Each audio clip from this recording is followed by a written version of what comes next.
Tonight, our special transmission as U.S. Secretary of State Antony Blinken warns of an imminent attack by Iran and Hezbollah on Israel in the next 48 hours. Assalamu alaikum and good evening. This is Muslim News Canada on Muslim Network TV. I'm Aisha Ashraf. Today is a 306th day since Israel started targeting Palestinians indiscriminately. Humanitarian conditions in Gaza remain dire. Over 1.8 million Palestinians in the Al-Mawasi camp are facing severe food and medicine shortages. There are several disease outbreaks. Child malnutrition in Gaza has surged. Over 650 children are acutely malnourished. In the past 24 hours, Israeli strikes have killed at least 40 Palestinians. 71 have been injured. The Israeli army claims it has eliminated 20 Palestinian fighters through ground and aerial attacks. The armed wing of Hamas, the Qassam Brigades, has claimed responsibility for an ambush on Israeli military vehicles in Rafah. Reports show significant damage and casualties. An Israeli raid in the West Bank city of Jenin has left 4 Palestinians dead. Another 4 civilians have been killed in Tubas. An Israeli soldier has been lightly wounded in a stabbing at a West Bank checkpoint. Israeli authorities say they have killed the attacker. Israel's airstrike on southern Lebanon has killed 5 individuals. Hezbollah has claimed responsibility for an attack on an Israeli military barracks. United Nations Human Rights Chief Volker Turk and European Union Foreign Policy Head Josep Borrell are urging immediate de-escalation to prevent the war from spreading further. In the 10 months of war, at least 39,653 civilians have been killed. 91,535 have been injured. Israel is accused of genocide at the International Court of Justice. It has ordered Israel to immediately halt its military operation in Rafah. Palestinian Health Ministry reports Israel has returned the bodies of 89 Palestinians. The condition of bodies is being described as decomposed and inhumane. The ministry says the bodies are either exhumed from cemeteries or are of detainees subjected to torture. The Palestinian government media office says since October 7th, Israel has exhumed around 2,000 bodies. These bodies have been transferred to unknown locations. The director of Gaza's Civil Emergency Service condemns the act. He says the lack of information on the victims' identities makes the situation even more tragic. Turkiye is set to join the genocide case against Israel at the International Court of Justice. Foreign Minister Hakan Fidan made the announcement yesterday. The filing would be submitted tomorrow at The Hague. Fidan criticizes Israel's ongoing occupation of Palestinian lands.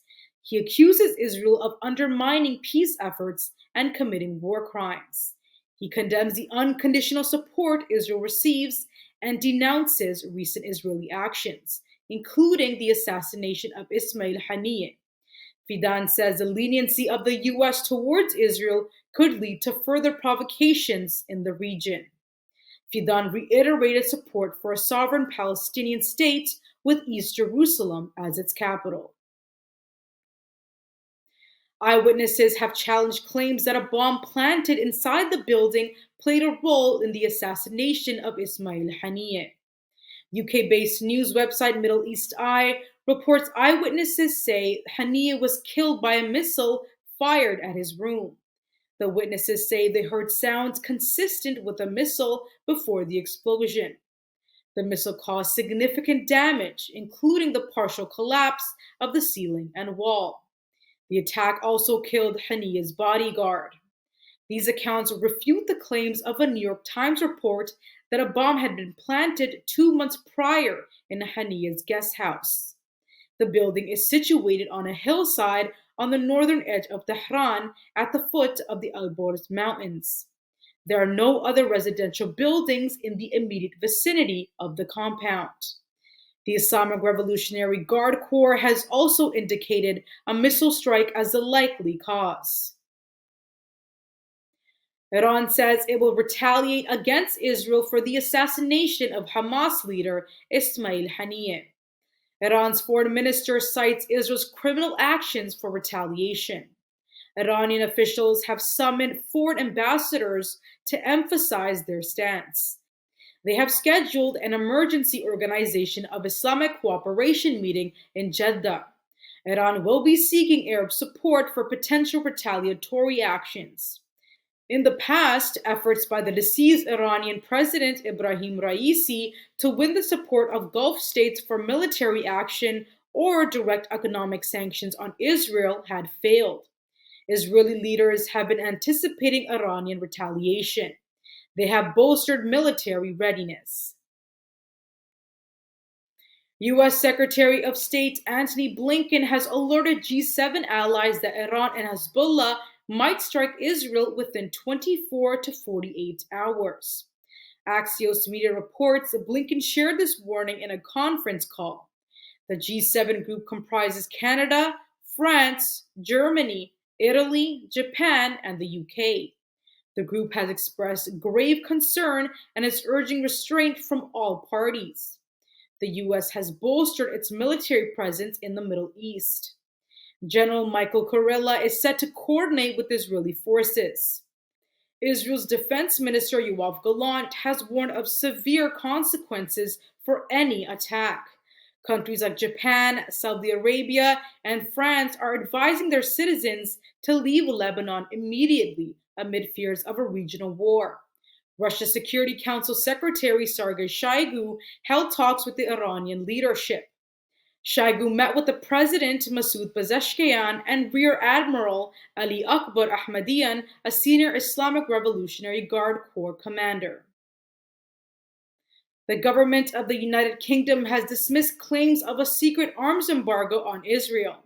It says there has been no shift in its policy regarding export licenses.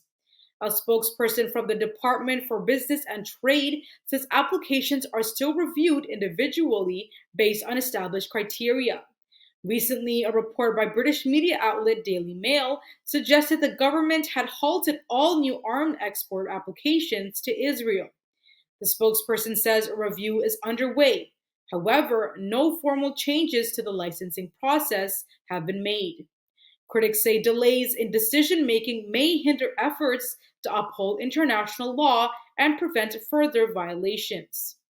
Earlier this year, 300 staff members in the Foreign Office raised concerns of Britain's complicity and support for Israel's war on Gaza. King's College will become the first university in London to halt direct investments in companies supplying arms to Israel. This policy shift has been prompted by student protests supporting Palestine.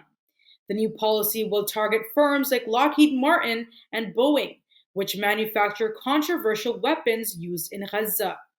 Hassan Ali, vice president of the student union, says the decision follows extensive negotiations. The policy is expected to be formalized in October. The university will also work on rebuilding Gaza's educational institutions. However, it remains reluctant to sever indirect investments such as those in banks like BlackRock. Thank you for watching. Our news is produced by Muslim Network TV, which is a nonprofit organization. We need your support for donations.